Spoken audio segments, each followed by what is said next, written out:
Welcome and good morning to Mike Ferry TV. It is the week of January 23rd. We're going to lose this whole month if we don't pay attention.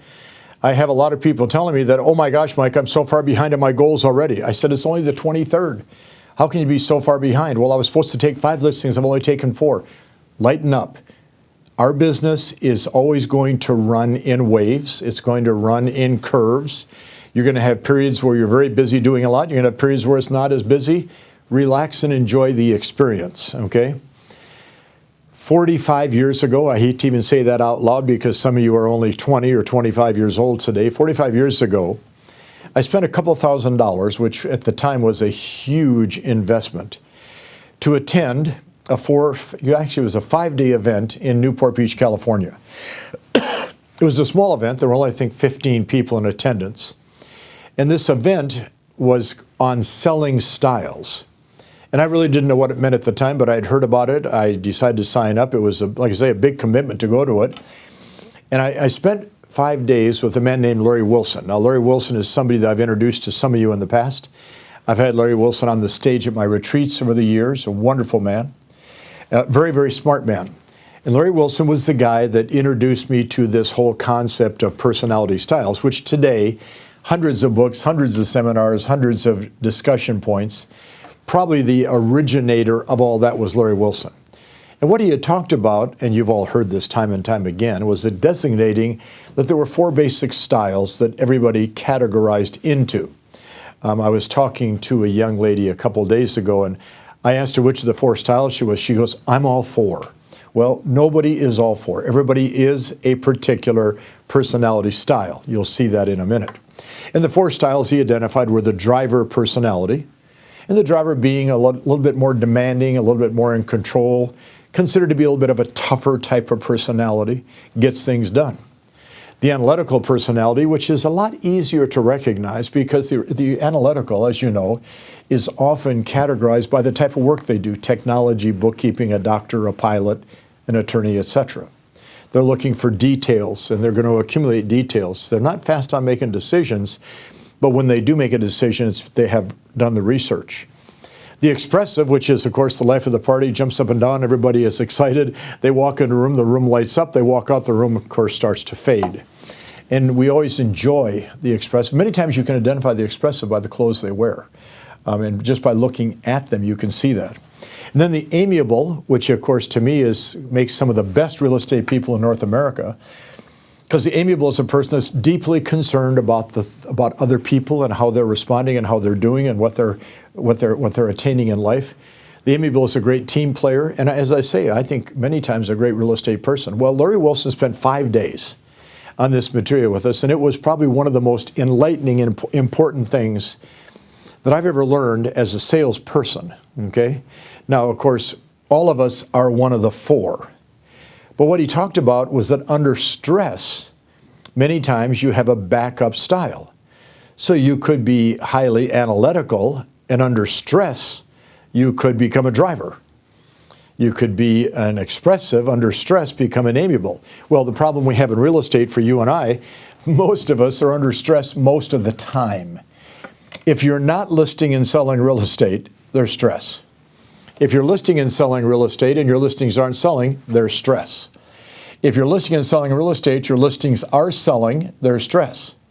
If you don't have enough closings to create enough revenue, there's stress. You have 6 closing in 1 month and you have more income than you ever dreamed of, there's stress. The truth is you're in stress all the time. So often your backup style is what people think is your predominant style. Now for Mike Ferry, I know this is hard to believe for some of you, but I am a driver personality. You probably caught on to that. And under stress, I'm a worse driver, okay? I'm not the kind of guy you want to be around under stress. But what he talked about on days 4 and 5 is today's topic. And that is, how do you and I, in 2017, develop and learn and exhibit the highest level of versatility so we can work with any one of these 4 groups of people, and we don't have to work only with the people that are most like ourselves. The biggest challenge that I put out to all of our real estate customers, and we're very lucky to have tens of thousands of great clients that are involved with Mike Ferry organization. The biggest challenge is the driver or the analytical or the expressive amiable often only attract or are attracted to people just like themselves. So we spend all of our time with people just like ourselves. Now, that's okay if you want to limit your productivity. So what I tell our clients is you right now, personally, are losing 20 to 30 deals a year because, you're spending and or attracting only people like yourself into your business when there's 3 other categories that you should be able to work with also. The highest level of productivity on a real estate person and a business person and or a good human being is a person that can deal with all types of people all the time. And what Larry referred to that particular quality as versatility, the ability to adapt to a variety of people, a variety of situations in a variety of ways, and do it quickly, okay? Can you walk in the home, let's say you're amiable, can you walk into a home with a driver who is the potential seller and adapt to their personality so you can communicate and get that listing? If you're analytical, can you set your analytics aside long enough to deal with the expressive? And Larry says if you have versatility, the ability to adapt, you can do it. So what I want to do, I wrote down 1, 2, 3, 4, 5, 6, 7, 8 ways for you to develop a little more versatility in your business and your life. Here's number 1. Always keep your ego out of the conversations. And that's a hard thing to do. Because as your business grows and you become more successful, which a lot of you are doing, your ego does get in the way because you get so much recognition in this business for doing so little. I mean, where else can you work and do almost nothing and still get an award or a plaque? And we're not talking about a participation trophy, for God's sakes. We're talking about the fact that you may do one listing and be agent of the month in your company. Pathetic but true. And the ego gets in the way. Now, here's what I want you to think about.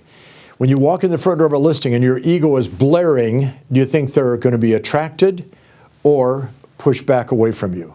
The answer is push back away.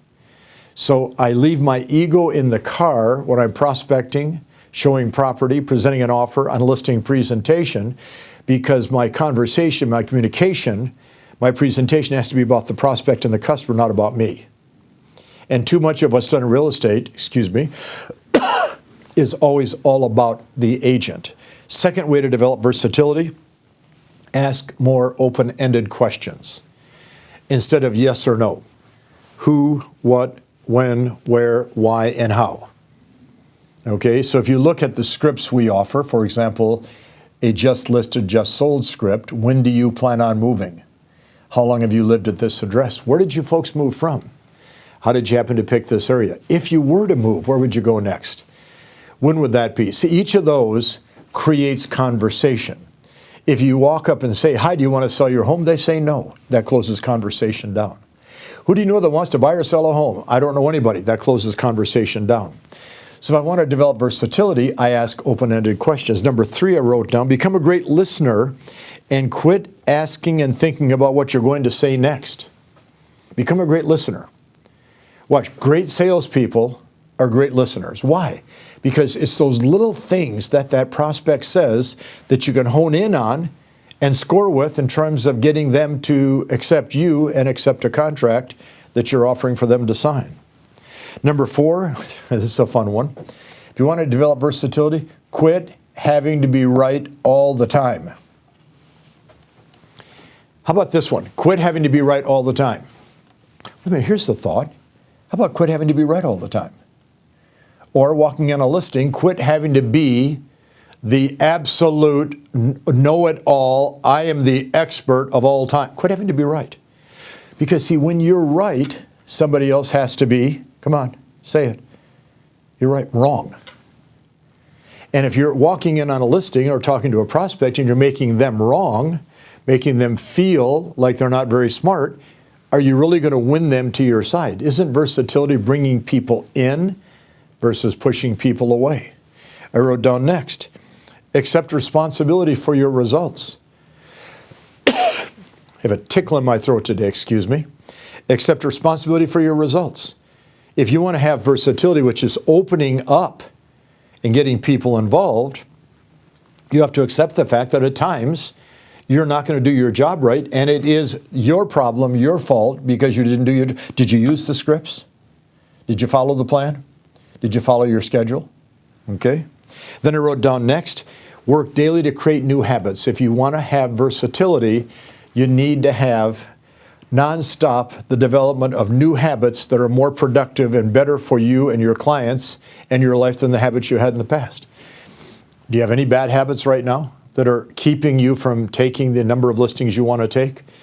I'll bet if I watch you, I can find one or two. Okay, so I have to develop versatility by creating new habits all the time. I wrote down next, work to try something new in your personal life and expand your thinking. You know, you got to get out of the rut, out of the routine. I mean, think about it. You wear the same clothes every day. You know, you do the same things every morning. You have the same little routines. And are those routines important? Yes. But are those routines helping you build a better life? Probably no. Well, this is how I drive to work. Ever thought about maybe trying a different way to work? I don't do that. Well, how much is that stopping you from being productive? And then I wrote down last, spend some time studying what I call the thinking big process. And the thinking big process is nothing more than saying, okay, this is who I am, and this is who I want to become. Earl Nightingale's logo for his company I thought was magical. He called his whole logo the man within the man. Now, this is not a sexist thing. This is 1960. So we're going to use the man within a man. And it was the outline, if you can picture, of the shoulders and head of a man. And inside that was the outline of shoulders, a head of a little bit smaller man. And he said, inside every man is a man that is trying to grow and become the person that is much larger than themselves. How do you do that? By thinking big. By exposing your brain to ideas you know nothing about. By challenging yourself on a regular basis. Is there anything you could do in real estate that you haven't done? Is there anything you should be trying? Have you really gone to all of our seminars? Have you used all of our scripts? Have you tried everything we say? Well, we have a whole 12 months to do something exciting. And as I said to our coaching clients a couple weeks ago, somebody said to me, gosh, I'm so excited about 2017. I said, good, why? Because there's 12 months and there's 12 chapters, and I get to write a wonderful chapter every month about my life. At the end of the year, I have a great book on the life of myself as a great salesperson. I said, let's write that first chapter in the month of January, and let's start it today. See you next week.